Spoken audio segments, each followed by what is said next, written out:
No niin, sidotaan liimalarva. Ja on yksinkertainen ja helppo perho. Itse käytän tässä mulla on tsekkinyfi koukkukossa 12 ja koukku on pohjustettu niin lyijylevyllä. Sillä on jo pikkusen koukun rungon muotoa paksunnettu tuonne niin perhon päätä kohden. Ja valmistellaan lateeksi kiinnitystä varten. Eli tehdään teräväkärkinen kiinnitys ja itse käytän nyt mustaa sidontalankaa. Tällä saa sitten pään tehtyä tälle perholle nätisti kanssa. Ja viedään tuo sidontalanka tosiaan tänne ihan koukun mutkaan alas. Pyöräytetään tuosta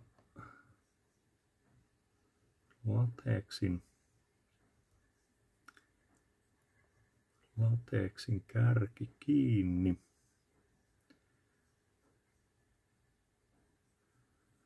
Ja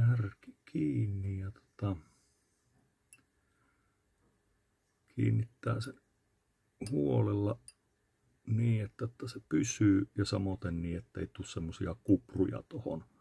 Silloin sitä rungosta tulee siististi eteenpäin paksuneva. Tässä vaiheessa viedään sitten sidontalanka tuonne koukun silmän taakse. Lähdetään tuomaan lateeksia eteenpäin. Itse teen niin, että täällä tyvessä tosiaan kiristän sitä lateeksia, jolloin sitä rungosta saa ohuemman. Ja mitä enemmän tullaan eteenpäin, niin lähden löysyttää sitä lateeksia, jolloin se lateeksi paksunee ja kasvattaa sitä rungon kokoa tonne koukun etuosaan tullessa. Samalla jaokkeisuus selkenee.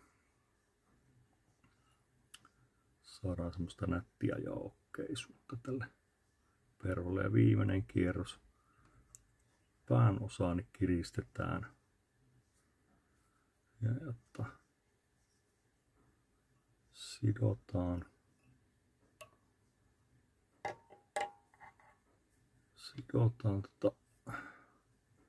lateeksi kiinni. Itse aina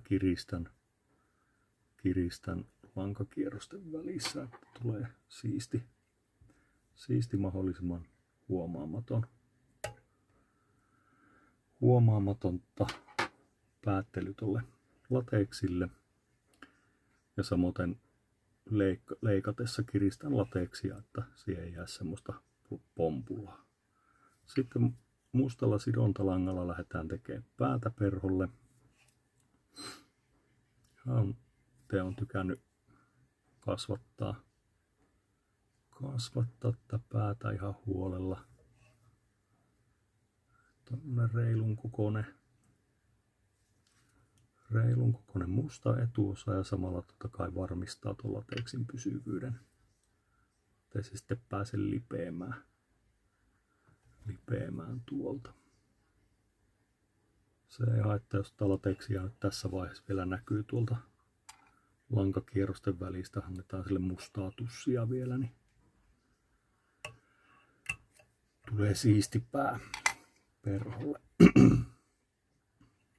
Pää kun on ok, niin päätellään tosiaan. Itse käytän piilosolun työkalua, kun on isot sormet, niin silloin on helppo operoida sitten.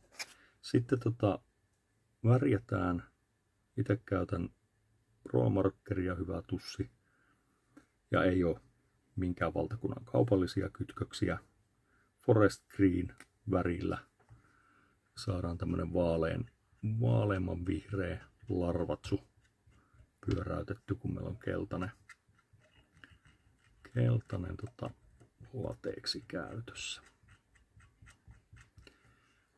Annetaan tussia ihan reilusti. Ja kun tuo jaokketta vasten vetää niin sanotusti vastakarvaan tällä tussilla, niin sitä väriä jää tosi nätisti tuohon lateksin reunaan, jolloin se korostaa tuon jaokkeisuuden. Tulee siistin näköinen. Ja sitten annetaan tosiaan mustaa tussia vielä tonne päähän ja sivuille vähän, sen kasvatetaan pikkusen päätä noin.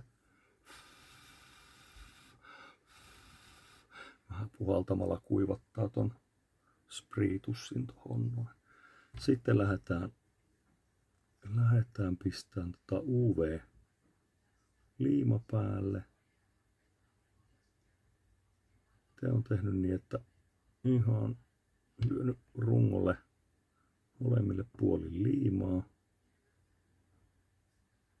Ja lähtenyt tällä liimatuupin kärjellä levittää sitten sitä liimaa niin, että toi UV-liima leviää kaikkialle tänne runkoon. Työvalo on tässäkin hyvä, että kun pyörittää perhoa, niin pystyy työvalon kanssa katsoa, että jos siellä on niinku kuivia kohtia jää vielä näkyviin, niin ne pystyy sitten peittää tällä liimalla. Sitten kun runko on nyt ympäri-liimassa, niin pidän perhon koko ajan liikkeellä ja rupean antaa UV-valoa, että se liima kuivuu tasaisesti tähän perhon rungolle. Itelläni toi liima on tatin, semmoinen juokseva liima, tai helposti valuva. Niin jos perho ei pidä liikkeessä, niin se pakkautuu sitten sinne kohti, missä on se rungon alinkohta. Kohta tulee semmosia palluroita. Sitten annetaan vähän pitempää valohoitoa.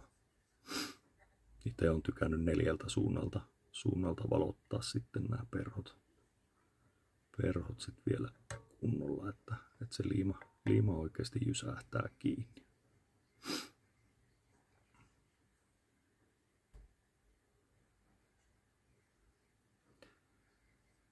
Noin. Ja sitten vielä päältä.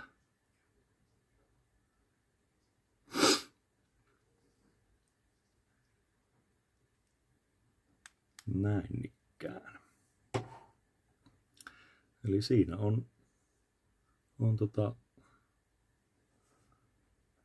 liimalarva meillä valmiina.